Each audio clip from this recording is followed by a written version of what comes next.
Hello everyone, good morning. Welcome back to my channel. চলো আরও একটি নতুন ব্লগে তোমাদের জানাই অনেক স্বাগত, অনেক ভালোবাসা। ঘুম থেকে উঠে মেঘনাকে ব্রাশ ট্রাশ করে দিয়েছি, আর ওর তো দাঁতে ব্যথা দেখতেই পাচ্ছ, কিন্তু গালটা অনেকটা ফোলা কমে গেছে আগের থেকে। তো তারপরে দুপুরবেলা রান্না বান্না করেছি, সকাল থেকে আর ব্লগটা কন্টিনিউ করিনি। অ্যাকচুয়ালি কারেন্ট ছিল না বলে ফোনে চার্জ নেই, আর এখনও কিন্তু কারেন্ট নেই।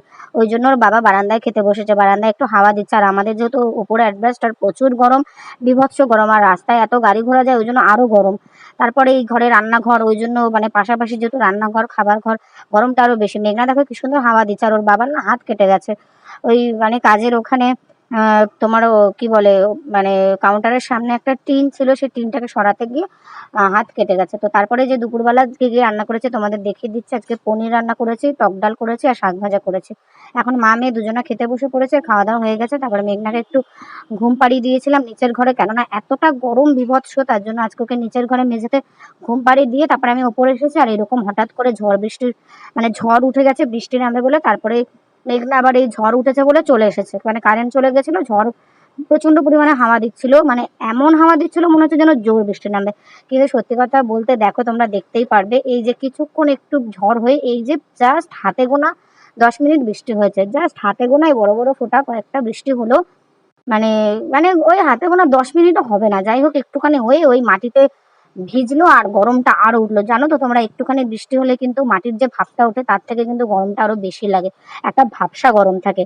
তো আমরা ভেবেছিলাম জোর বৃষ্টি হবে, এমনকি ভেবেছিলাম যে বিকেলে যখন বৃষ্টিটা হলো না, তাহলে হয়তো রাত্রেবেলা বৃষ্টিটা হতে পারে। কিন্তু কিছুতেই আর বৃষ্টি হলো না। কালকে বিশ্বাস করে প্রচন্ড গরম ছিল, প্রচন্ড গরম ছিল। কিন্তু কালকে আমি এরা রাত্রেবেলা ব্লগটা করিনি, সুন্দর একটা মুহূর্ত ছিল। কাটোয়া থেকে আমার একটা কাকু এসেছিল, ফেসবুক থেকে পরিচয়, 6-7 বছর হলো, মানে বিয়ের আগে থেকে আমাদেরকে খুব ভালোবাসে, মানে মেঘনাকে আমাকে। তো মেঘনাকে দেখার জন্যই দেখা করেছিলাম। ওরা সেন্ট্রাল বাস স্ট্যান্ডের কাছে বিয়ে বাড়িতে এসেছিল। তো তারপরে ওকে নিয়ে গিয়ে দেখা করিয়ে নিয়ে আসলাম, আর কাকু আইসক্রিম খাওয়ালো। কাকুকে বললাম চলো বাড়িতে ভাত খাবে, বললো না বিয়ে বাড়ি এসেছি। হ্যালো বন্ধুরা, কালকে আর আমি কন্টিনিউ ব্লগটা করতে পারিনি, আজকে আবার এরকম টাইমে ব্লগটা স্টার্ট করেছি, মানে দুপুরবেলা। ঠান্ডা লেগে গেছে আমার প্রচুর, মানে মাথায় তেল দিয়ে মাথায় জল দিয়ে না চুলটা আর ভালো করে মুছি না, এরকম করেই রেখে দিই। তা দুপুরবেলা এখন আমার ব্লগটা আমি মানে করছি। কালকে আমি যেহেতু ব্লগটা শেষ করতে পারিনি, এই ক্লিপটা আজকে করে এডিটিং করে আজকেই তোমাদের সাথে শেয়ার করব। কি হলো আবার চার্জারটা, এমনিতে চার্জ নেই ফোনে, চার্জারটা আবার লুজ মারছে, দাঁড়াও। তো হচ্ছে গিয়ে আজকে মেঘনার বাবার জন্মদিন, আজকে মানে আজকে এখন হচ্ছে গিয়ে বিকেল 4টে বেজে গেছে, বাজেনি এখনও, 5-10 মিনিট বাকি আছে। তো আজকে সকাল থেকে কি কি করেছি না করেছি সেটা তো তোমাদের সঙ্গে কালকে ব্লগে শেয়ার করব, মানে আজকে যে ব্লগটা আমি কন্টিনিউ করছি।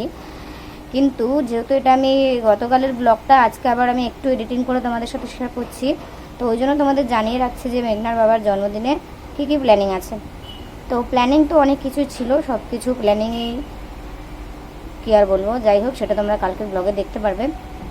তো হচ্ছে গিয়ে অনলাইনে অর্ডার করেছিলাম মিশো থেকে, ওই বার্থডে ডেকোরেশন করার জন্য যে সমস্ত জিনিসগুলো লাগে আর কি,